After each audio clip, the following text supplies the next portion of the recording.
Oyez, oyez, oyez. The Honorable Court of Appeals for the 3rd District of the State of Texas, sitting in Austin, is now in session. Thank you. You can be seated.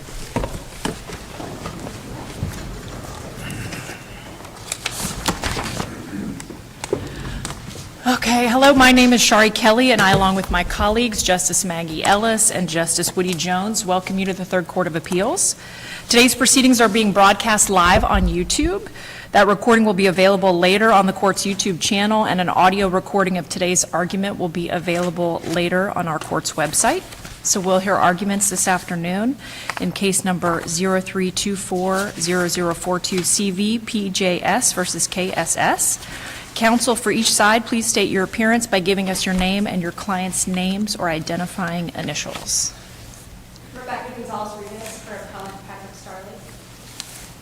I'm Jake Gilbert for appellant Katie Starling.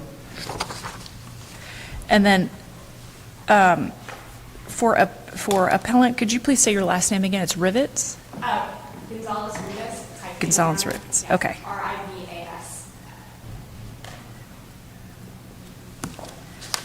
Okay, and counsel for appellant, how much time are you reserving for rebuttal? 5 minutes for rebuttal, please. Okay. And so counsel for both sides, please be aware that the yellow light indicates that you have 2 minutes left, and when the red light comes on, your time is up. And counsel for appellant, when you're ready, you may proceed with your opening 15 minutes.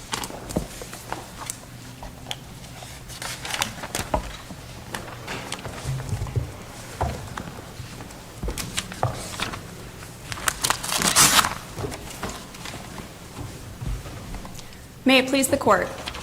When Katie and Patrick divorced, they retained certain oil and gas partnership interests.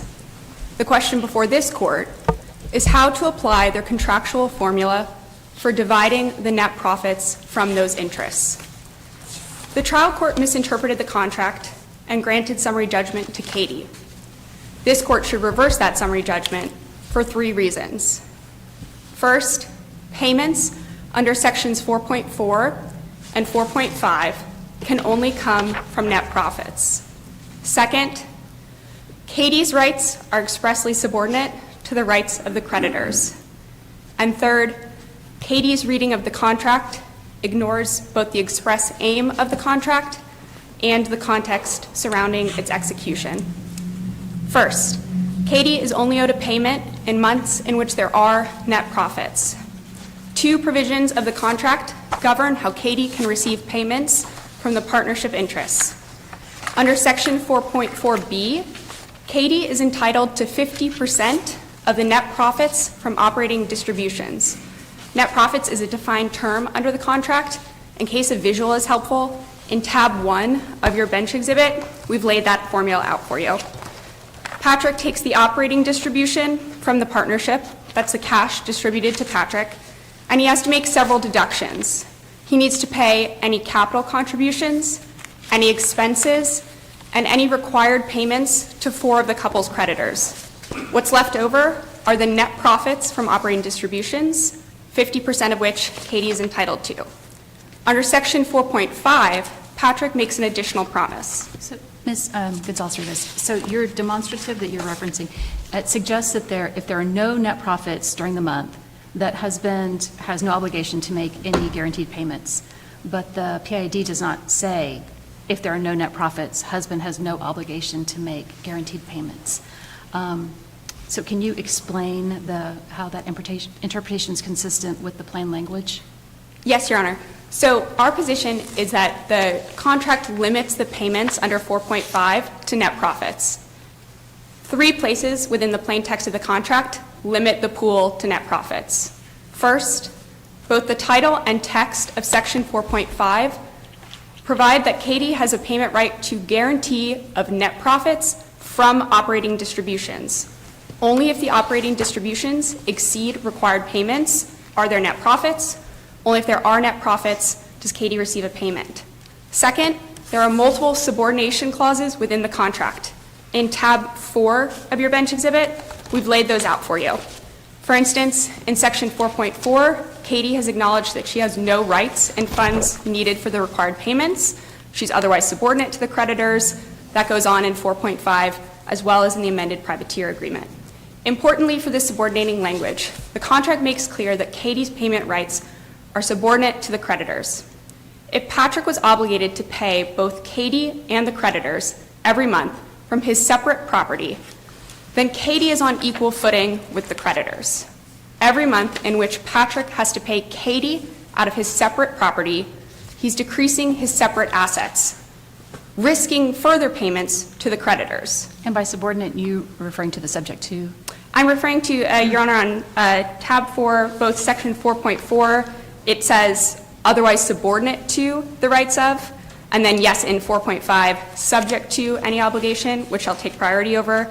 And then in the amended privateer agreement, which was an agreement executed contemporaneously with the contract and required by one of the couple's creditors, Katie again acknowledged and ratified that privateer had priority over Katie for those Those two payments. provisions have to be read together, right?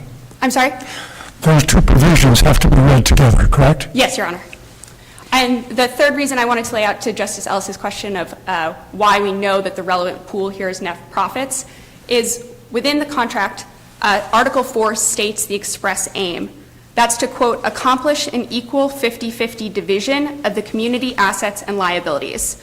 So Katie and Patrick were aiming for this 50-50 split, and they even included a true-up formula within the contract to make sure that at the end of the day, when the assets are sold and liquidated, Katie and Patrick are each getting this 50-50.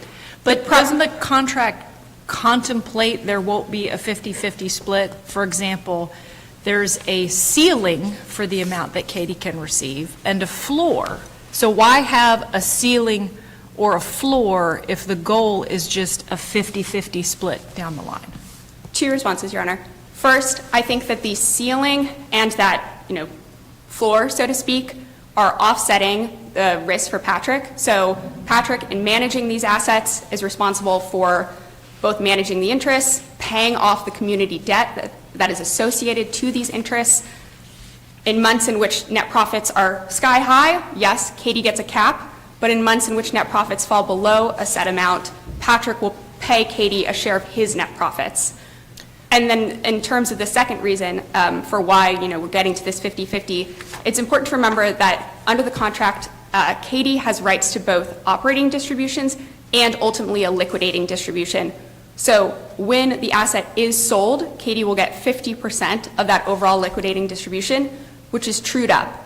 Importantly, for both Katie's interpretation and the trial court's judgment, an out-of-pocket payment by Patrick is not included within that true-up formula. So here the parties have gone to the trouble of getting to this 50-50, truing it all up, and then Patrick could potentially be out of pocket an additional $1.5 million that he's never compensated for. That goes against the contract's language, and the trial court's judgment must be reversed on that point. To follow up a little bit on my earlier question, not only do that provision of 4.4, not only does that have to be read in conjunction with 4.5, it also has to be read in conjunction with the amended privateer agreement, does it not? Yes, Your Honor, that's our position. They were executed contemporaneously as part of the divorce. They pertain to the same transaction, and so we'd ask the court to read them together. That paragraph 8 in the amended privateer agreement, is again another express subordination. And the reason, the context behind why the parties had to enter into the amended privateer agreement was when the parties divorced, that triggered a default under the original privateer agreement. So privateer, one of the couple's creditors, could have called in that loan. To avoid that implication, privateer had Katie and Patrick execute an amended privateer agreement ratifying that privateer would get paid before Katie did. There was clear concern both between the parties and the couple's creditors about the creditworthiness of this estate. Patrick has, even though this investment has not performed as well as expected, Patrick has continued to pay the required payments to the creditors out of pocket, over $1.7 million, and over $2.2 million in capital contributions out of pocket in order to keep this investment afloat, keep the community estate afloat, and ensure that Katie will retain an interest in this investment so that one day, when it is lucrative, both of them will get a large lump payment when it's liquidated. Was the privateer agreement part of the summary judgment proceeding? The privateer agreement, Your Honor, was not part of the original summary judgment motion.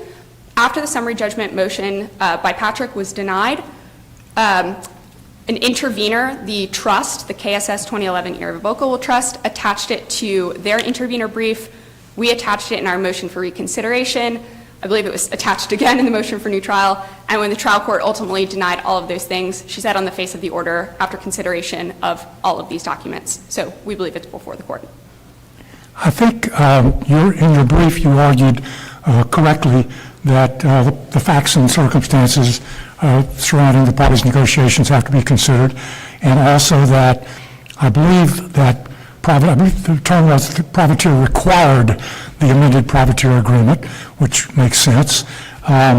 Is there evidence in the record about, there are three provisions, 4.4, 4.5, and the amended privateer agreement, that all use similar, and in some cases almost identical language, subordination, priority over, et cetera.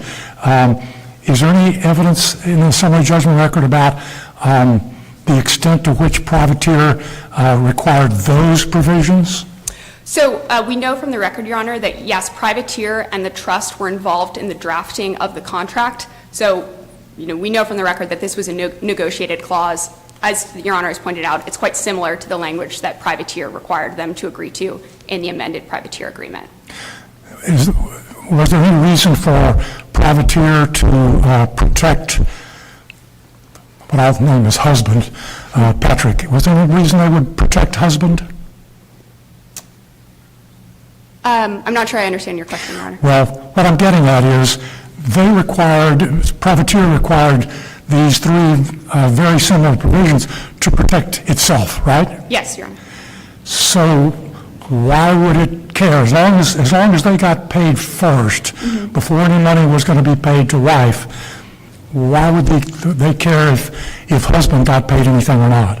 I see what Your Honor is asking. So the reason that privateer is concerned about its position as to Katie is that privateer and the couple's other creditors have loaned out significant amounts of money to the marital estate. We're talking, $1 million, $1.1 million, et cetera. I think the concern from privateer was that this is an estate with a significant amount of debt. Under the trial court's judgment, Patrick would be out up to another $1.5 million. And so the subordination language is to make clear that Katie cannot be paid until the creditors have been paid. Again, I think the difference in our positions, Your Honor, boils down to what is the pool of money that 4.5 relates to.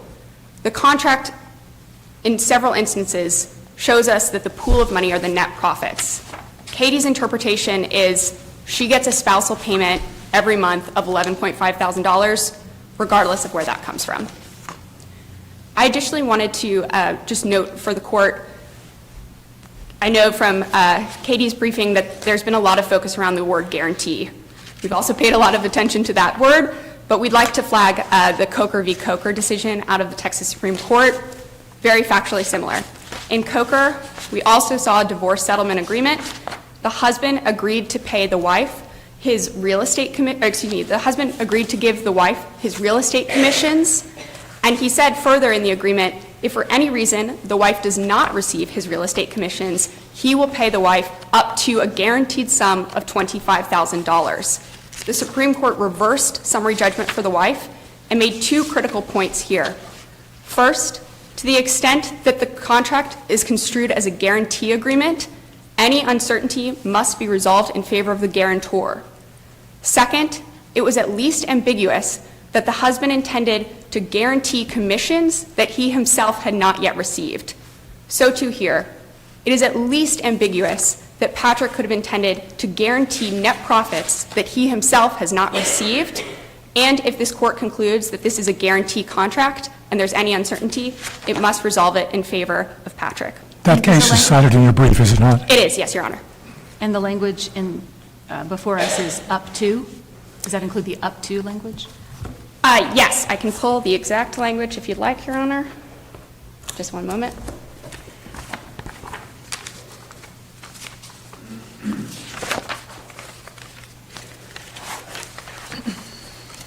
He hereby guarantees to wife that she will receive the said sum of $25,000 from Majors and Majors or from any other payer, and then skipping forward, in the event, for any reason, she fails to receive such installments of commission exactly as husband would have prior to his assignment of his rights thereto to wife, husband agrees to pay to wife in Dallas County, Texas, all such sums of money which she has failed to receive up to the guaranteed sum of $25,000.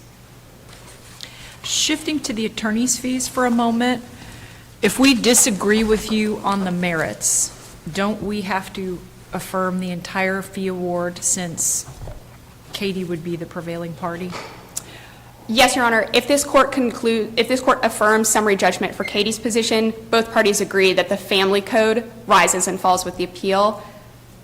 The Section 6.5 contract award that the trial court awarded should be reversed, should not be awarded.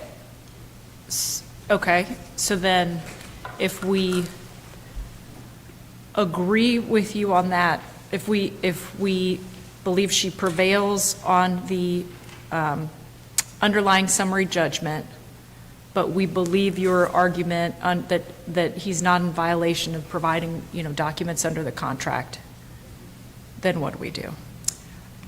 Because those were alternative bases for attorney's fees, Your Honor, Okay. if Katie prevails on the appeal, she would prevail on attorney's fees under the family code. I Yes. misunderstood your answer for a second. I don't think it was particularly clear, Okay. Your Honor. In my last 20 seconds, I'll just point out that Katie has not disputed that her reading would yield an inequitable division in her favor under that 50-50 division of community assets and liabilities. And as we pointed out, this court should construe the language alongside the amended privateer agreement. The only way to maintain the creditworthiness of this estate was by guaranteeing the timely repayment of all debts ahead of any payment to Katie. Thank you. Appellee? Good afternoon, and may it please the court. I believe this case is about the interpretation of a formula, and I believe it to be a clear interpretation, and as Justice Ellis pointed out, the plain reading of the formula contained in Section 4.5 of the parties' agreement to divorce. The trial court found the language under 4.5 to be clear and unambiguous in that Katie is entitled to a guaranteed amount of $11,000 per month under a clear and unambiguous formula. Going through our presentation, it's important, I think, as background to walk through various payments that are required by Patrick Starley under the partition agreement, or agreement incident to divorce. And Justice Jones, to your point, there is a third party in the background of here, privateer specifically, and it makes logical sense given how the structure of the agreement is, and the words subordination or are subject to are continuously used throughout the agreement. If you contrast that, and actually if you look at the required payments, and this is on page 3 of the presentation, when we talk about net profits and how net profits are calculated under the partition agreement, it specifically speaks to required payments, and it says net profits means an amount equal to the profit realized by Patrick Starley from any liquidating distributions or operating distributions after the return of all capital contributions and the payment of all actual expenses and liabilities and assets from which liquidating or operating distributions, as well as all the required payments. Again, that language is specific. A question about that. So would you say that Section 4.5 is somewhat circular? The net profits already account for the required payments, but Section 4.5 states the guaranteed payments over and above net profits are made subject to required payments. Yes. How do we harmonize this? Well, I think you harmonize it by when we talk about, you compare the language from 4.5 to the language for 4.4 to 4.5. When we're calculating net profits, we talk about specifically in that formula, we are going to deduct after the payment of, right? We're making payments of expenses, liabilities, we're making payments of required payments, and that may very well result in a positive.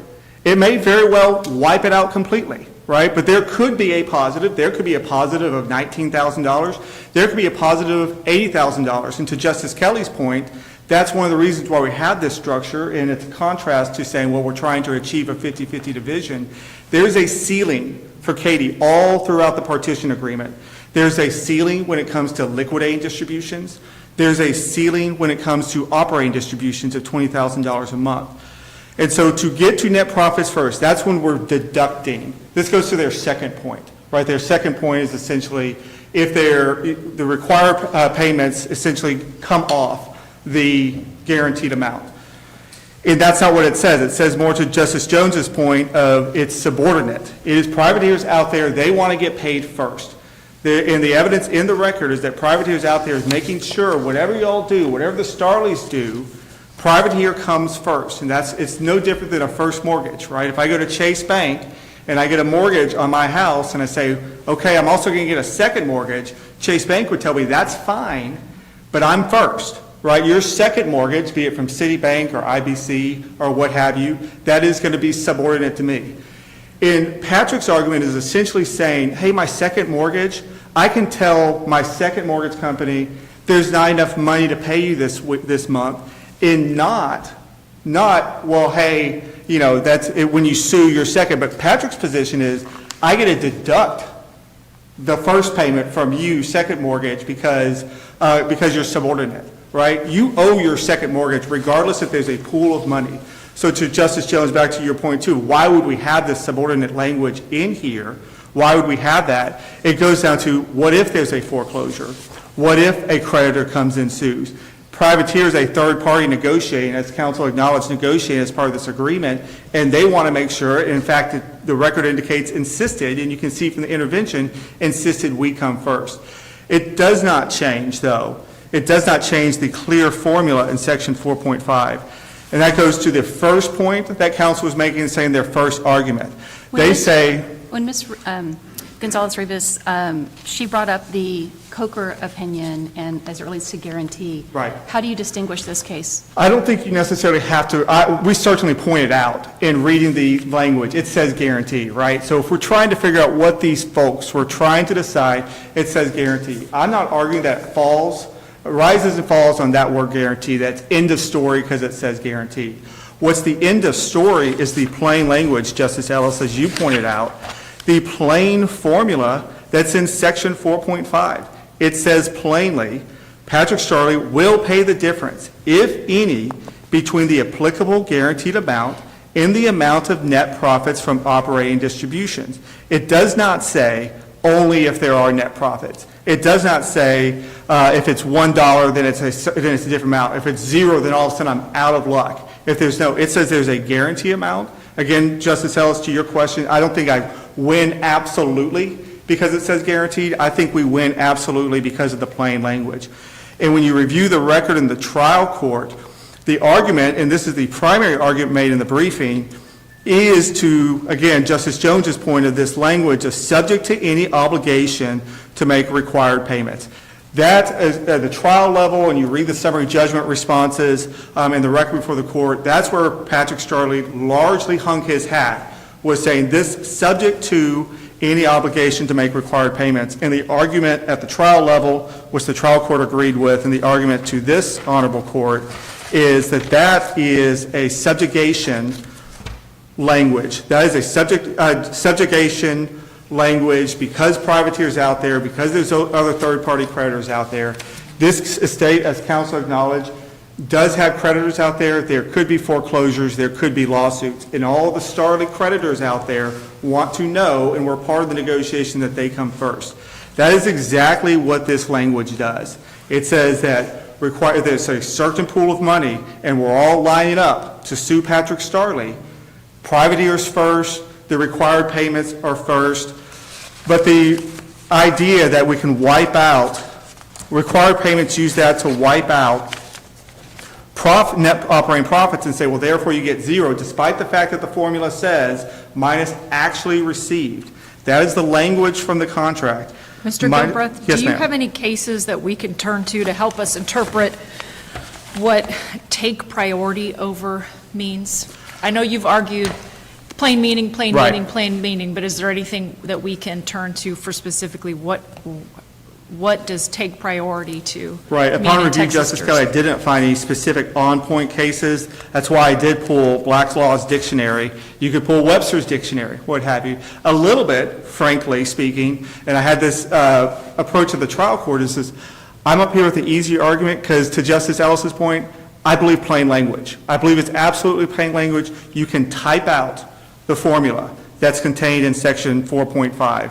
And maybe the number is 0 that you plug in, right? And again, Justice Kelly, to your point, when counsel says, well, we're just trying to achieve a 50-50 division, there's no way under this agreement you could possibly say, well, we know we're going to receive a 50-50 division.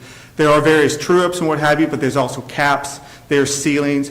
Mr. Starley could have a liquidating distribution of $50 million, right? And Katie's capped at $20 million as far as liquidating distributions. I'm sorry, she's capped at $5 million from the liquidating distributions. And do you agree or disagree that we can consider the privateer agreement as part of the record? I don't believe that was part of the summary judgment record. I'd have to go back and look. But I do believe it's helpful, though, to review context, because I do actually think it supports in helping explain the language subject to any obligations, right? When you're thinking, Justice Kelly, of why do they have what we say plain meaning, according to Black's Law Dictionary, Webster's Dictionary, whatever you want to ask, is that this means that it's not that I don't owe the funds, right?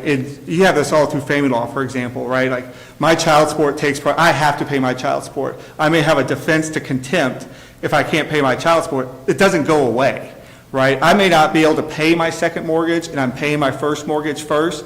That doesn't mean I don't owe my second mortgage anymore. It just means who lines up to sue me first. So and there is no following up lawsuit on- from privateer in this. Following up on Justice Kelly's question, are you saying that can we consider any evidence presented, or are we limited to what was presented at summary judgment?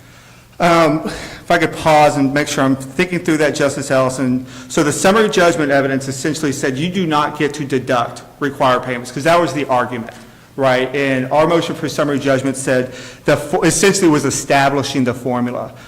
So I don't believe there'd be any evidence before the trial court. Frankly, I'd have to study the record a little more in detail. But essentially, by the time you get past summary judgment, and the trial court has said, this is your formula, through summary judgment, this is plain and unambiguous language, this is your formula, the trial was easy, right? Because the parties stipulated, and this is in the record, the parties stipulated that there had been $0 in net profits from operating distributions paid to Katie. So at that point, all you're doing is taking $11,500, multiplying times the amount of months that have been sued, and that's how the trial court reached her judgment. And then, of course, there's testimony regarding attorney's fees. Your actual record contains a lot of other issues that weren't appealed. There's a suit on unreimbursed medical expenses, for example. They had various other financial disputes. But the Section 4.5, I would say the way I would describe the procedure is summary judgment established as a matter of law, the formula, right? And the formula that the trial court found is the formula that we set forth in our presentation, which is the formula set forth in Section 4.5. And then you plug in, hey, we stipulated 0. We have $11,500 per month. We have this many months that we're sued on, and therefore this is the amount that's owed. And then there's testimony about attorney's fees, which, Justice Kelly, to your point, although I think counsel agrees, they were stipulated as reasonable and necessary, and we argued that they are mandatory under the partition agreement. The trial court agreed that they were mandatory, irrespective. The court is authorized with a may under the Texas Family Code when it comes to attorney's fees, and so if the trial court's award or judgment is affirmed by this court, then there would be no reason to review attorney's fees, because the court was certainly in her discretion, either as a shall or under the contract, or a may under the Family Code to award the attorney's fees. I may have misheard you, but did you say that the amended privateer agreement was not part of the summary judgment record? I'd have to look, Justice Jones. I can't tell you off the top of my head on it. The intervention came after the summary judgment. So procedurally, you had a summary judgment filed by Katie Starley. Both sides actually filed competing summary judgments. The trial court awarded or granted Katie Starley's summary judgment, which, like I was telling Justice Ellis, I believe sets your formula. After the fact, privateer came in, and I believe it's titled KSS Trust, which is just Mr. Starley, but I would say an alter ego of him, but other third parties came in and intervened at that point and filed various motions to reconsider, and those were denied. So as far as your record and evidence in front of the court, testimony, exhibits put forth, I don't believe that's part of your record, but I would have to check, Your Honor. So just so we're clear, if we accept Ms. Gonzalez-Rivas' representation that it was only attached in the motion for reconsideration, is it your position that we can consider that or can't consider that? I believe you wouldn't be considering it, Your Honor, because this is after the summary judgment was granted by the trial court. And so it's not asking to, it's essentially your judgment has already passed from the trial court at that point. I believe that your record. Even if the judge in her ruling says, I've considered all the documents that were submitted and I'm denying summary judgment, that she used that, can't we infer that she used that as to help inform her decision before making a decision? I frankly don't have her letter ruling in front of me. I do believe there was boilerplate language on that, so, but procedurally speaking, it came after after an order was signed on the granting of the summary judgment on Katie Starley's. But not before the final judgment. Yes, sir, that's correct, right? And because the final judgment was applying the formula to it. And so after the formula is set with the summary judgment, you have privateer coming in and trying to arm wrestle and change the formula. So procedurally, that's the way it proceeded, Justice Jones. Also, for what it's worth, there are a lot of Texas cases that talk about the phrase, take priority over, but almost all of them are cases involving liens, senior lien, junior lien. Right. Right, and I think by analogy, and I should have been more clear, that's when we talk about family law cases as far as subordination and what have you, but when you talk about the analogy, that is why we made the analogy to like a second lien in subordination. And when you consider privateer, I think it makes logical sense. These folks could have very easily contracted to say, look, Katie, you only get half of net operating profits that's actually paid to Patrick Starley. That's not what the language says. It's actually, you subtract the amount paid to Katie Starley. You look at it from Katie Starley. How many dollars did she receive? And you subtract that, not how many dollars Patrick Starley received. And they could have easily said, y'all just split up net operating profits. Whatever they are, split up net operating profits 50-50. Or you could even say, and this goes to kind of the flow chart that counsel provided, I think in tab 2, you could even say, too, it's like whatever the net operating profits are, Katie Starley gets every single dollar up to $11,500, and then you split. You could say that as well. If the actual net operating profits received by Patrick Starley is what they were dividing up. But rather, they do divide them up, but only if we exceed that guaranteed amount, right? It goes back to Justice Kelly's point of the floor and the ceiling. Katie has a ceiling, she also has a floor. And they could have certainly done away with a ceiling and a floor and just said, we're taking net profits and we're dividing them up, or we're taking net profits, we're pooling it, and we're throwing all the money at privateer first, and then we're throwing all the money at this bank and that bank, and then if there's anything left over, y'all, we're dividing that up. That's not what they say. They say, look at the money that Katie actually received. That's the language. Pay the difference of the applicable guaranteed amount in the amount of net profits from operating distributions actually paid to Katie Starley. You look at it from her perspective, and that's your formula. And her perspective is she receives $0.00. That's stipulated in it. And so she does get to trigger her floor. No different than Patrick Starley would certainly be just triggering the ceiling had net operating profits been in the hundreds of thousands of dollars. This may not make any difference, but the phraseology I thought was interesting. It's actually received in the prior month. Does that make any difference in the formula? I thought through that, why they would look at that. I don't think it makes it any difference, but I do think you guard a little bit if you sort of think about the gamesmanship that could happen with Patrick Starley. For example, when they say, well, there's no payment to Katie unless there's net operating profits, right? Well, if you're Patrick Starley, if you take their approach, what you could do is, I know I have $300,000 coming in, I'm going to slow pay it, and make it all come in 1 month. And then to Justice Kelly's point, I'm capped. If I'm Katie, I'm capped that month. And so I think the reason why it doesn't make sense the way they're saying it is that there have to be net operating profits, that one, the plain language, to Justice Ellis's point, the plain language doesn't say that. But two, it could result in gamesmanship from Mr. Starley of, I'm going to push everything into a single month as far as net operating profits, because I know that Katie has a cap, right? She has a cap of $20,000, so rather than spread it out over various months or when it comes in, I'm going to jam it all in 1 month, and then Katie's capped at $20,000, and I get everything else.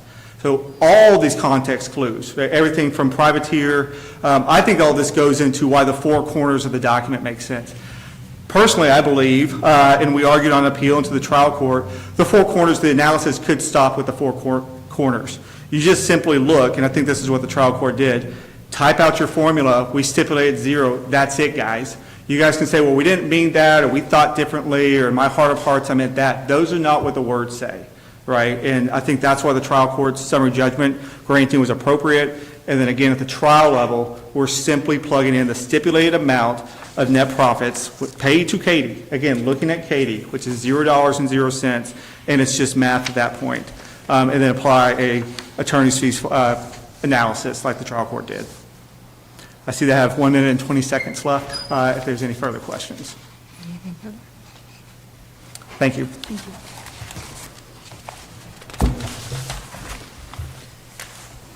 Okay, counsel, for the appellant, you have 5 minutes left for rebuttal when you're ready.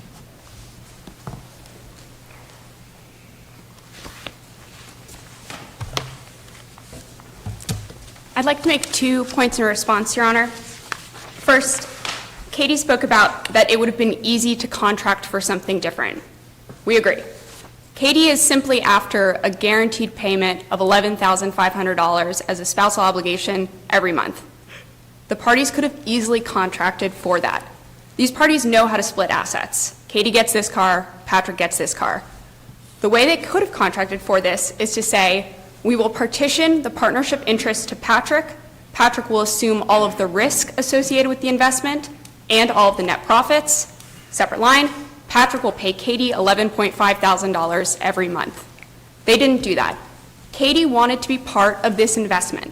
Patrick and Katie chose in Article 4 to join together in a shared investment as a forward-looking business venture.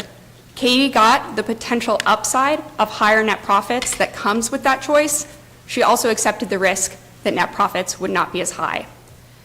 The second point I'd like to make, Your Honor, is opposing counsel has spoken about their priority explanation at length. Ultimately, we seem to agree that Katie is subordinate to the creditors. Where we disagree is on what the pool of money is. Again, if the court could turn to tab 3 of the bench exhibits, I think it's helpful to put some numbers to what this looks like under the formula when we understand that net profits are the relevant pool. I think example A and example C are more straightforward, so I'll focus on example B. In example B, operating distributions have exceeded required payments and other necessary deductions, so we have net profits this month. We have $20,000 of net profits. Under 4.4b, Katie is entitled to 50% of those net profits. So here we have Patrick and Katie splitting the $20,000, 10 and 10. But here, Katie's half of the net profits falls below $11,500, and Patrick has net profits to share. So Patrick is required to pay Katie $1,500 to get Katie to that $11,500 amount. If there was an endless amount of money, it would be different. But the contract has included clear subordinating language, a true-up formula, and an explicit aim of an equal 50-50 division of the community assets and liabilities. So why can't we conclude that that subject to language in 4.5 just means that it refers to the claims that take priority in the event that Mr. Starling were to default on obligations to wife or to creditors? Well, the challenge, Your Honor, if Patrick were to default, is that Katie and Patrick are still ultimately liable on this marital debt, and significantly, the Children's Trust is a co-borrower of Privateer. So the Children's Trust, during the course of the marriage back in 2016, took out a loan from Plains Capital Bank. That PCB note, as it's referred to in the record, had a cross-default provision. So if Patrick were to default under the Privateer agreement, the trust would cross default on every other loan, which would cause irreparable harm to the children's trust. So I think there's a significant concern if Patrick were to default. I'm sure that's not the outcome that Katie is looking for. I'm sorry, was there another part to your question, Your Honor? No, that was my question, just if the language that in 4.5, the subject to, I think Appley's point was essentially maybe it just referred to in the event that husband or that there was a default. It was a priority of creditor at that point, just for that purpose. Yes, Your Honor.